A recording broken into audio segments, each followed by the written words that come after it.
పెళ్ళైనా పండగైనా వేడుక ఏదైనా పట్టుచీరల ప్రత్యేక వేదిక వారాహి సిల్క్స్.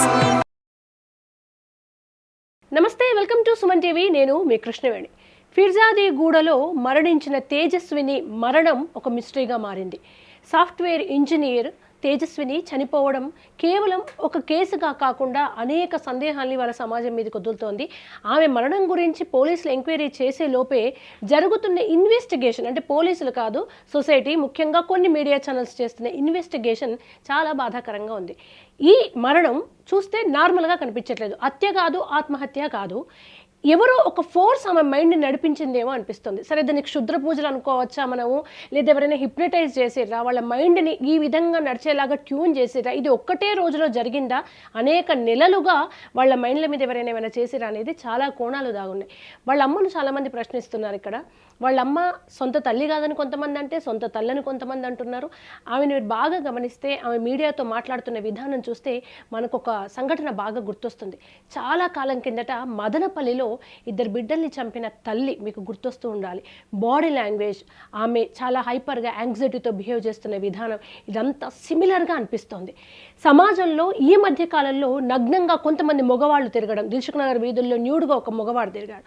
ఈ అమ్మాయి ఇప్పుడు న్యూడ్గా చుట్టూ తిరిగి వెళ్ళి చెరువులో తను చనిపోయిందా, కాలు జారిందా, ఎవరైనా తోసేశారా అనేది పోలీసుల ఎంక్వైరీలో తేలుతుంది. మొత్తం ఒకసారి విషయం మనం స్టెప్ బై స్టెప్ చూస్తే, బెంగళూరులో సాఫ్ట్వేర్ జాబ్ చేసుకుంటున్న ఒక అమ్మాయి జాబ్ వదిలేసి హైదరాబాద్లో ₹1,00,000 రెంట్ అంటున్నారు. కాదు, రోజుకు 3,500 చొప్పున వాళ్ళు ప్రస్తుతానికి అక్కడ రెంట్ తీసుకున్నారు. ఇమీడియట్గా ఇల్లు దొరకలేదు. మళ్ళీ వేరే ఇల్లులు వెతుకుతున్నారు. అందుకే మియాపూర్ వెళ్ళాలి తల్లి కూతురు ఇద్దరు. ఆ రోజు చనిపోయే ముందు పొద్దున్నే మియాపూర్లో రెంట్లు చూసి వచ్చారు. ఎందుకు, ఎప్పుడు రెంట్ దొరికితే అప్పుడు ఇంట్లోంచి షిఫ్ట్ అవుదామని వెళ్ళారు. అందుకే డైలీ బేసిస్ మీద తీసుకున్నారు. రోజుకు 3,500 కనుక నెలకు ₹1,00,000 రెంట్ అంటున్నారు. కానీ ఎన్ని రోజులు ఉంటే అన్ని వేలు కడదామని వాళ్ళు డిసైడ్ అయ్యారు. అట్లాంటి మనిషి అసలు జాబ్ ఎందుకు రిజైన్ చేసిందంటే, వాళ్ళ అమ్మ ఏం చెప్తుంది, మాకు స్ట్రెస్ ఉంది, అమ్మాయికి స్ట్రెస్ ఉంది, మాకన్నా ముందే స్ట్రెస్ చేస్తోంది అంటుంది. ఆమె విపరీతమైన ఒత్తిడిలో ఉంది. ఏదో డిస్టర్బ్డ్ ఫ్యామిలీ అని అర్థమవుతుంది. వాళ్ళ భర్త అప్పులు చేశాడని చెప్తోంది. చుట్టాలందరూ మా అమ్మాయి జీతం ఎంత అని అడుగుతున్నారు అంటుంది. మా ఆయన ఆస్తుల గురించి ఎందుకు అడగరంటుంది. ఆమె కూతురు మరణం గురించి మాట్లాడుతుంటే, చనిపోయి 24 గంటలు కాలేదు, తను పదే పదే భర్త మీదే కంప్లైంట్ ఇస్తుంది. అంటే భర్తకు సంబంధించిన బిహేవియర్ ఆమె మనసును తీవ్రంగా దెబ్బతీసింది. బిడ్డ మీద అప్పులు ఒత్తిడి పడి ఉండొచ్చు, లేదా వాళ్ళందరూ ఏమైనా అడుగుతున్నారో, సాఫ్ట్వేర్ జాబుల్లో ఉండే సహజమైన ఒత్తిడి, ఇంట్లో ఒత్తిడి కలిసి ఆమె బెంగళూరులో జాబ్ మానేసి హైదరాబాద్ ఫిర్జాదిగూడలో శంకరపల్లిలో రోజుకు 3,500 చొప్పున రెంట్ తీసుకుంటున్నారు. ఎవరితో మాట్లాడే వాళ్ళు కాదు అనేది అక్కడ ఉన్న వాళ్ళందరూ చెప్తున్నారు.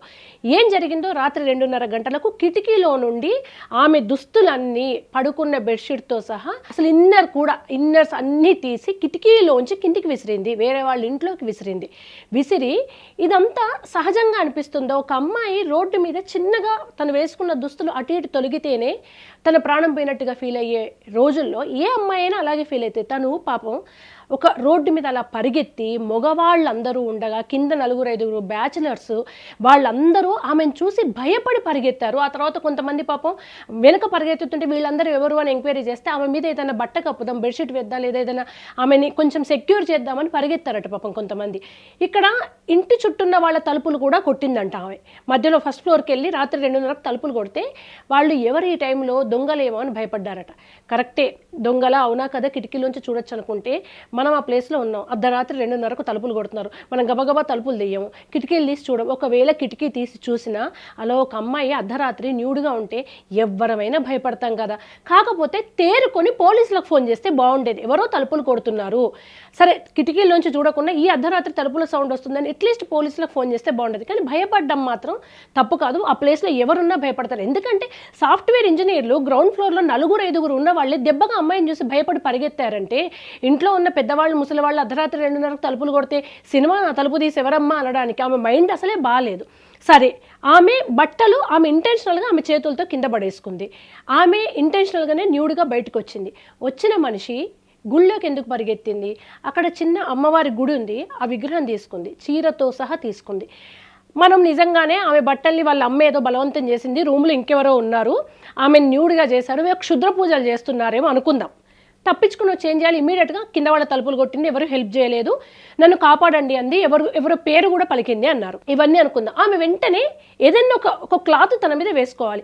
అమ్మవారి గుడికి పోతే చీర తీసుకొని చుట్టుకోవాలి కదా గుళ్ళో, కనీసం మీద వేసుకోవాలి కదా, లేదు, చీరతో సహా అమ్మవారి విగ్రహాన్ని పట్టుకు వెళ్ళి చెరువు దగ్గరికి వెళ్ళింది. చెరువులో జారిపడిందా, ఎవరైనా తోసేసారా పక్కన పెడితే, చెరువుకి జారిపడడానికి లేదు, ఇలా ఒక చిన్నది ఉంది ఇనుపది, అది దాటి దుంకి లోపలికి వెళ్తేనే పడుతుంది.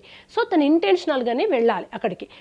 దాని ముందే అమ్మవారి విగ్రహానికి ఉన్న చీర, సేమ్ మన అమ్మవారి అలంకరణ చేసినప్పుడు ఎలా కడతామో అట్లాంటి చీర అక్కడ పడేసింది. అమ్మవారి విగ్రహానికి కూడా దుస్తులు లేకుండా ఆమె ఎలా ఉందో అలా చేసుకున్న విగ్రహంతో సహా దూకేసింది.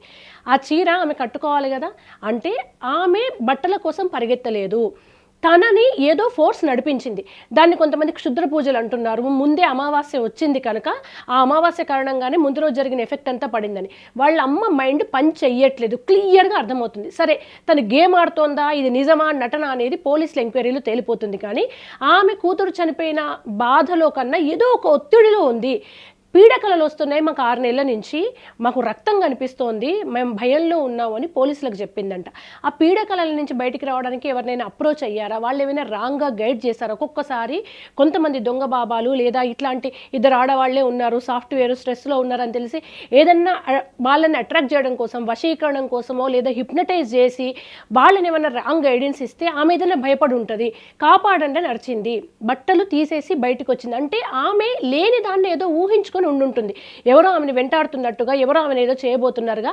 సో నాకు దేవుడు నా పక్కన ఉంటే మాత్రమే నాకు ధైర్యం అని ఫీల్ అయింది. అందుకే అమ్మవారి గుడి దగ్గరికి వెళ్ళి ఆ విగ్రహాన్ని పట్టుకుంది. అంటే చావులో కూడా నాకు అమ్మవారి తోడు ఉండాలని కోరుకుందంటే ఏదో తనని ఇబ్బంది పెడుతుంది, బాధ పెడుతుంది, తనని కాపాడేది భగవంతుడు మాత్రమే అని నమ్మింది. ఇక్కడ ఒక విషయం ఏంటంటే ఎందుకు తను బట్టలు వేసుకోలేదు, ఎందుకు అమ్మవారికి ఉన్న చీరను కూడా తీసేసింది అనేది తెలియాలంటే ఇది కంప్లీట్గా పోలీసుల ఎంక్వైరీలో ఎంత తేలాలో సైకలాజికల్గా కూడా వాళ్ళ అమ్మను ఇంటరాగేట్ చేసి అసలు ఆమెకున్న ప్రాబ్లం ఏంటి, వాళ్ళ నాన్న అసలు ఇద్దరిని ఇక్కడ ఎందుకు ఉంచాడు, వాళ్ళ నాన్న అప్పులేంటి, వాళ్ళ అమ్మ చెప్పిన దానికి వాళ్ళ నాన్న ప్రవర్తనకి ఏమైనా పొంతన ఉందా, ఇవన్నీ కనుక్కోవాలి. కానీ ప్రపంచంలో స్ట్రెస్ వల్ల సాఫ్ట్వేర్ ఇంజనీర్ అంత చదువుకున్న అమ్మాయి బెంగళూరులో జాబ్ చేసింది, ఇక్కడ ఇల్లులు వెతుకుతుంది, తనే యాప్లో వెతుక్కొని వచ్చింది, చాలా బాగున్నారు, తలుపులు పెట్టుకుని ఉండేవారంట, మధ్య మధ్యలో అరుచుకునేవాళ్ళు, గొడవలు అయ్యేవంట, ఏంట్లో ఉండవు మా గొడవలు మాకున్నాయని వాళ్ళ అమ్మ అంటోంది. కానీ ఒక అబ్నార్మల్గా అయితే పరిస్థితి కనిపిస్తోంది, ఏదో ఒత్తిడి ఉంటుంది. దయచేసి ఈ ఒత్తిడిలో భాగంగా అప్పులు ఉన్నాయనో, జాబ్ పోయిందనో, పీడకలలు వస్తున్నాయనో రాంగ్ పర్సన్స్ని ఎవరైనా అప్రోచ్ అవుతే, మీరు మదనపల్లి బ్యాచ్ కూడా బాగా గమనిస్తే వాళ్ళ వెనక ఎవరో గురువు వీళ్ళని రాంగ్గా గైడ్ చేశారు అనేది చివరికి తేలింది. ఆ కేసుని తర్వాత బయటికి రానివ్వలేదు, ఏం జరిగిందో తెలియదు. కానీ ఎందుకంటే కోట్ల వ్యవహారం, బిజినెస్, పెద్ద పెద్ద తలలు ఇందులో ఇంక్లూడ్ అయి ఉంటాయి. దయచేసి స్ట్రెస్లో ఉన్న వాళ్ళు ఎవరైనా ఉంటే రాంగ్ గైడెన్స్ వైపు వెళ్ళకండి. అతి సర్వత్రా వర్జయేత్. క్షుద్ర పూజలని, నమ్మకాలని అవి శృతి మించితే ఇదే పరిస్థితి వస్తుంది. దేనికైనా ఒక లిమిట్ ఉంటుంది, మన ధర్మం కూడా అదే చెప్పింది, దేనికైనా ఒక లిమిట్ ఉంటుంది. ఆ వయసులో తల్లికి స్ట్రెస్ ఉందో, ఈ అమ్మాయి పెళ్లి కావాల్సిన వయసు, తండ్రి బాధ్యతలు, అప్పులు ఏం మీద వేసుకుందో పాప అమ్మాయి. కానీ చాలా ఒక స్త్రీకి రాకూడని మరణం. ఎందుకంటే అంతమంది మధ్య ఆ వీధుల్లో సీసీ కెమెరాల్లో ఉండి ఆమె విగ్రహాన్ని పట్టుకొని వెళ్తుంటే తలుచుకుంటుంటే ఆమె మెదడు ఎంత నరకం అనుభవించి ఉంటుంది, మనసు ఎంత నలిగిపోయి ఉంటుంది, ఏం జరిగి ఉంటుందా. 5-10 నిమిషాలు అంతే. ఆ టైంలో ఆమె విగ్రహాన్ని పట్టుకువెళ్ళింది, చెరువులో దూకిందో పడిపోయిందో తెలియదు. ఈ 10 నిమిషాల్లో ఆమె మైండ్ని ఎవరో ఫోర్స్గా నడిపించారు. సైకలాజికల్గా ఆమె ఏదో ఫీల్ అయింది అనేది అర్థమవుతుంది. భయంగా, అనుమానంగా అనిపిస్తే ముందు జాగ్రత్తగా పోలీసులకి ఇన్ఫామ్ చేయండి. తలుపులు కొడితే తీయలేము, నిజంగా భయం అవుతుంది. కానీ అట్లీస్ట్ ఎవరో ఒకరు పోలీసులకు ఫోన్ చేస్తుంటే, అంత ఫాస్ట్గా పోలీసులు రాకపోవచ్చు, ఎక్కడో ఒక ఆశ వస్తే ఆమెను బతికించే వాళ్ళేమో అని. ఈలోపు జడ్జి చేయకుండా సమాజంలో ఉన్న వాళ్ళని అబ్జర్వ్ చేద్దాం మనం. ఎందుకంటే ఒకప్పట్లాగా కాలం లేదు. బహుశా దీని వెనక క్షుద్ర పూజలు దాగున్నాయా, సైకలాజికల్ ప్రాబ్లం దాగుందా, హిప్నటైజ్ చేశారా ఎవరైనా, ఇవన్నీ పోలీసుల ఎంక్వైరీలో అండ్ డాక్టర్స్ పర్యవేక్షణలో తేలాలని మనస్ఫూర్తిగా కోరుకుందాం. ఏదేమైనా ఒక అమ్మాయి చాలా దారుణమైన మరణానికి లోనైంది కనుక అక్కడ ఉన్న వాళ్ళంతా భయభ్రాంతులకు లోనవుతున్నారు. ఆమె ఆత్మ శాంతించాలని మనస్ఫూర్తిగా కోరుకుందాం సుమన్ టీవీ నుంచి.